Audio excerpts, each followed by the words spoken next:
नमस्कार दोस्तों, आप सभी का स्वागत है आपके अपने चैनल पर जिसका नाम है सिंपल बैंकिंग। आज की इस वीडियो में मैं आप सभी की डिमांड पर कई लोगों ने मुझसे पूछा कि लेटर ऑफ क्रेडिट के बारे में आप ज़रा एक्सप्लेन करें, तो आज मैं इस वीडियो में लेटर ऑफ क्रेडिट के बारे में बताने जा रहा हूँ। चलिए लेटर ऑफ क्रेडिट का जो पूरा प्रोसेस है इसको समझते हैं और ये कैसे काम करता है इसको भी हम देखते हैं। तो सबसे पहले आप समझिए कि कोई एक अप्लीकेंट है। अप्लीकेंट का मतलब ये हो गया कि जो सामान खरीद रहा है, मतलब कि जो इम्पोर्टर है। लेटर ऑफ क्रेडिट मैं बता दूं कि यह इंटरनेशनल ट्रांजैक्शन में ज़्यादातर यूज़ होता है। इंटरनेशनल ट्रांजैक्शन जैसे कि आपको कोई सामान मंगाना है और एक दूसरा पर्सन है जो कि एक्सपोर्ट कर रहा है, तो इन दोनों के बीच में जब ट्रस्ट का इशू आता है, मतलब कि जो इम्पोर्टर है जो सामान मंगा रहा है किसी कंट्री में, दूसरा एक पर्सन है जो कि एक्सपोर्ट करेगा, वो दूसरे किसी कंट्री में बैठा हुआ है। अब दोनों एक दूसरे को नहीं जानते हैं। इम्पोर्टर को लगता है कि अगर मैंने पहले पैसे दे दिए एक्सपोर्टर को जो सामान भेजेगा, हो सकता है कि मेरा सामान वहाँ से नहीं आए, और जो एक्सपोर्टर है उसको लगता है कि अगर मैंने सामान पहले भेज दिए तो हो सकता है कि इम्पोर्टर जो सामान खरीदने वाला है, जो इम्पोर्ट कर रहा है, वो मुझे पैसे ना दे। तो इसीलिए बैंक को इसमें बीच में आना पड़ता है और दोनों का जो ट्रस्ट का इशू होता है वो बैंक को संभालना होता है, और यह बैंक लेटर ऑफ क्रेडिट के माध्यम से करता है। आप यहाँ पर देख रहे हैं कि एक अप्लीकेंट हो गया, बायर हो गया, या फिर जिसको कि इम्पोर्टर बोलते हैं।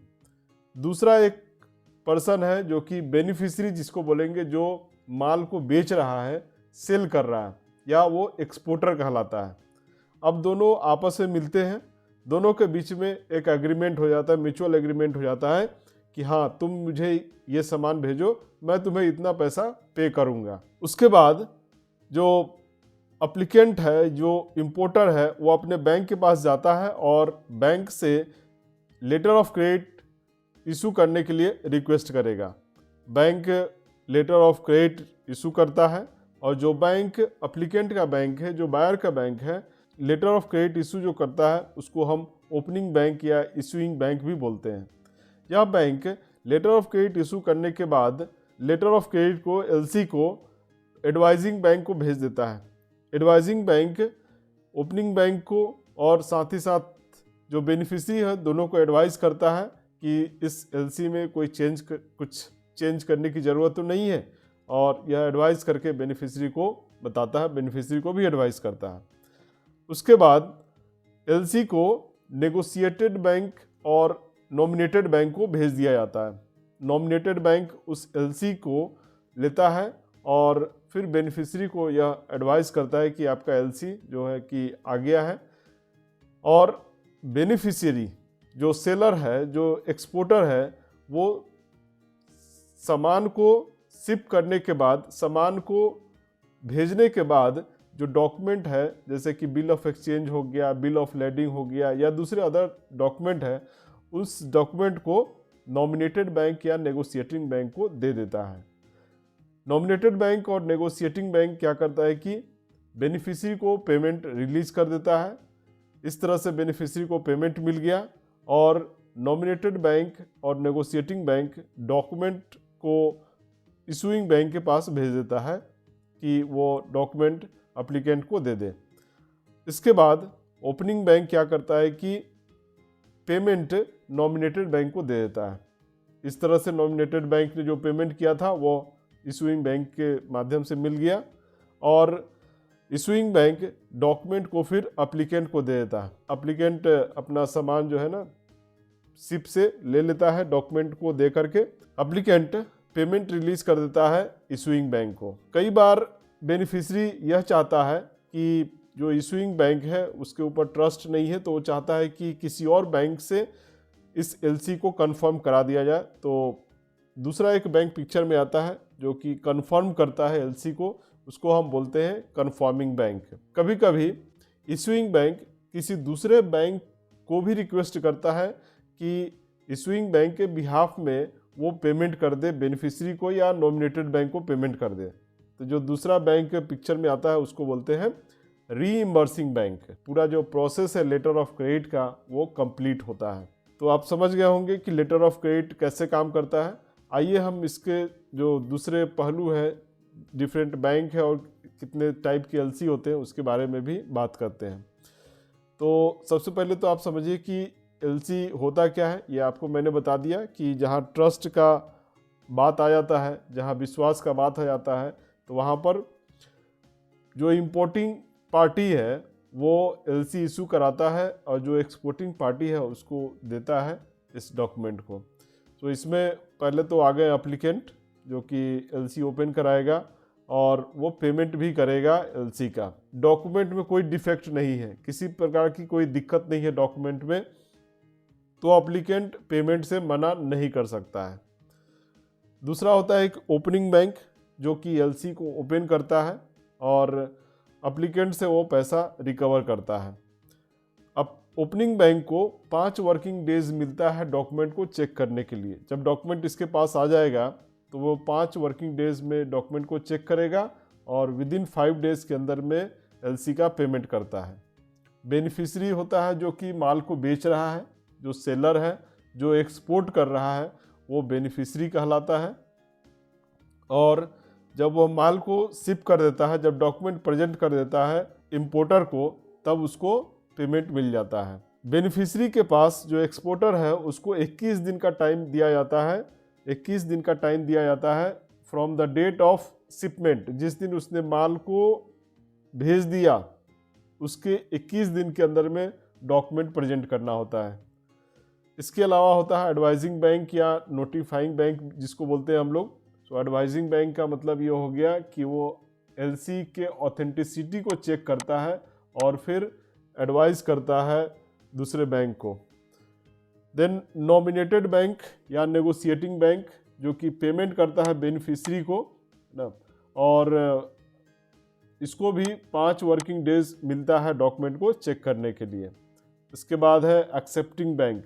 एक्सेप्टिंग बैंक वो बैंक होता है जो बिल ऑफ एक्सचेंज को ड्रॉ करता है, जो बिल ऑफ एक्सचेंज को एक्सेप्ट करता है जो कि सेलर के द्वारा एक्सेप्ट किया जाता है। और कन्फर्मिंग बैंक वैसा बैंक है जो कि बेनिफिशियरी के कंट्री में प्रेजेंट होता है और वो कंफर्म करता है रिगार्डिंग इशूइंग बैंक या ओपनिंग बैंक जो है उसके बिहाफ में वो कंफर्म करता है कि हाँ ये बैंक आपको पेमेंट कर देगा और ये बैंक एक्चुअल में है। इसके अलावा होता है रीइंबर्सिंग बैंक। रीइंबर्सिंग बैंक वैसा बैंक है जो कि ओपनिंग बैंक के बिहाफ में पेमेंट रिलीज करता है। डिफरेंट टाइप के एलसी के बारे में हम बात करते हैं। ये तो हम बात कर रहे थे कि कौन कौन बैंक इसमें इन्वॉल्व है। अब हम थोड़ा सा इसके टाइप जो लेटर ऑफ क्रेडिट है उसके डिफरेंट प्रकार के भी देख लेते हैं। सबसे पहले हम बात करेंगे रेड क्लॉज एलसी।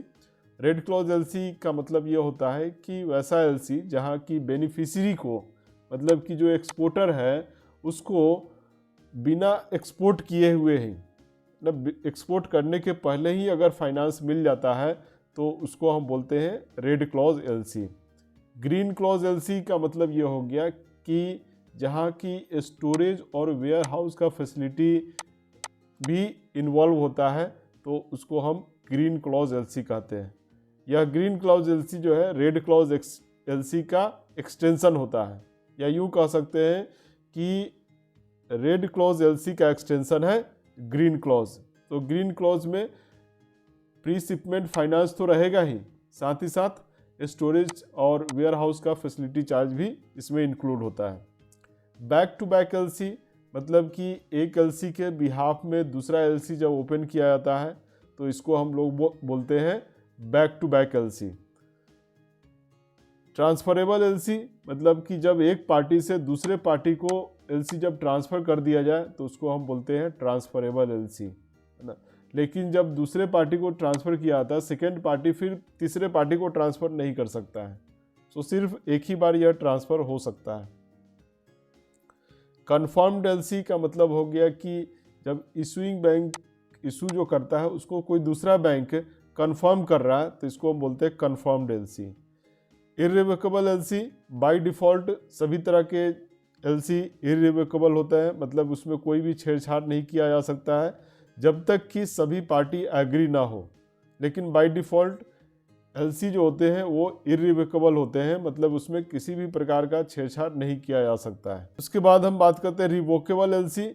वैसा एलसी जिसमें कि बिना बेनिफिशरी के कंसेंट के, जो एक्सपोर्टर है उसकी बिना इजाज़त के अगर छेड़छाड़ किया जा सके उसके टर्म्स एंड कंडीशन में, तो इसको बोलते हैं रिवोकेबल एलसी। लेकिन जनरली इस तरह का एलसी इशू नहीं किया जाता है।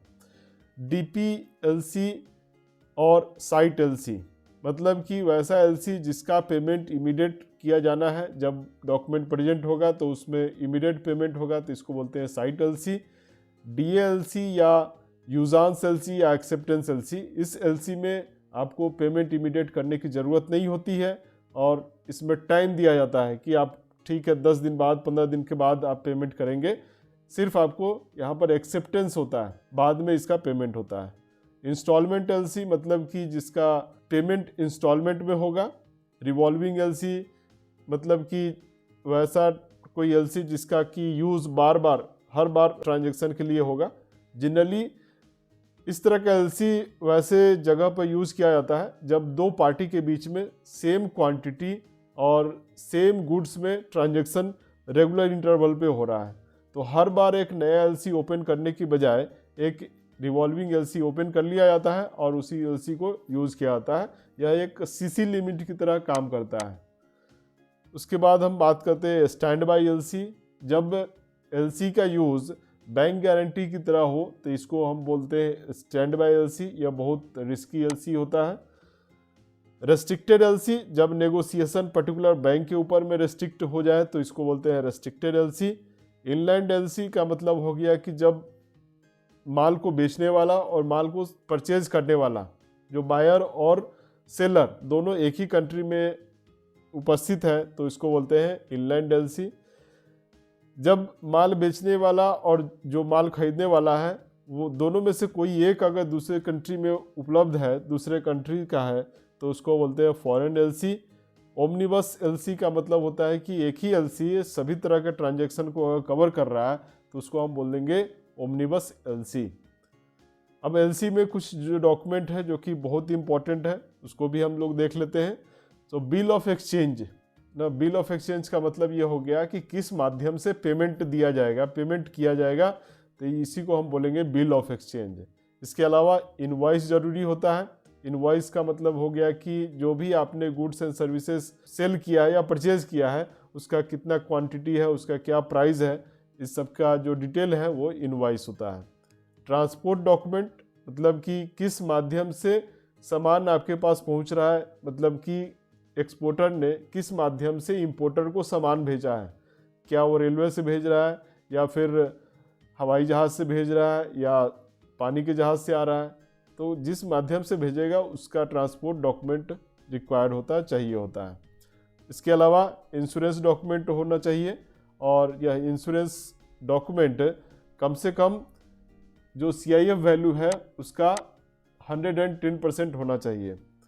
अगर इंश्योरेंस शिपमेंट के बाद हुआ है तो भी हम उसको एक्सेप्ट कर सकते हैं, लेकिन यहाँ पर ध्यान रखना है कि जो इंश्योरेंस का डेट है, इंश्योरेंस का जो कवरेज है वो शिपमेंट के डेट से होना चाहिए।